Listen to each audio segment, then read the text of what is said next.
I can still remember, I didn't even hear about the actual profession until 1984 when I was a sophomore in college. And I looked at it and I remember going through, at that time it was just a calculus exam, and looking at the problems and thinking, well, maybe I should become an actuary. And I looked at the problems in the exam and I looked at that and I thought, no, I think I'm still going to be a teacher, which is where I was at the time. So just looking at the problems at that time scared me away from becoming an actuary. And I didn't actually become an actuary until I couldn't become a teacher. And so it was like a default option. It worked out well. But I still remember going through the practice problems way back in the 1986 is when I took my first exam. And you just had to get over that discouragement factor. You say, okay, I know I'm going to be discouraged. I know I'm going to be discouraged because the problems are going to be too difficult for me at the beginning. And so to help alleviate that pain, there's really no progress that happens at that other than you have people that fall by the wayside. We're trying to have something that allows them to hit at their level. Right, and we start off at what I would call a fairly basic level. Mm-hmm.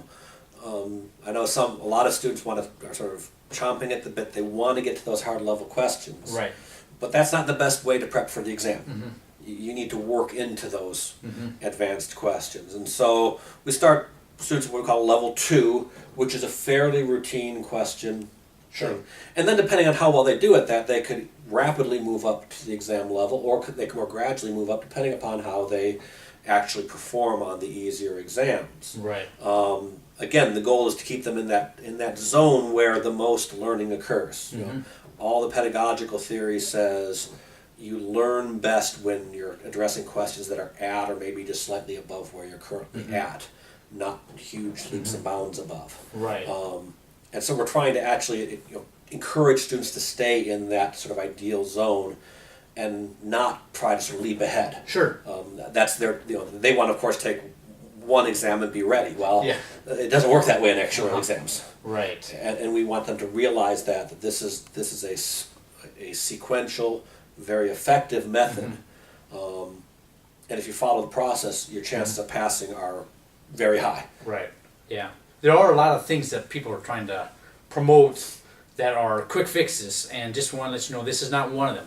We're not wanting you to take this exam the day before your exam and thinking you'll be ready. And so want to let you know that it is something we encourage people to take over a long process to really get the benefit of the tool. And not something that we think, oh, you could start 3 days before your exam and by magic you're going to all of a sudden become an actuary whiz. And that's reflected even in the industry. If you once you get a job in an insurance company, say you have the first 2 exams down, they don't give you 5 hours to study for the third exam. Mm-hmm. They give you 150 hours to right. study for the.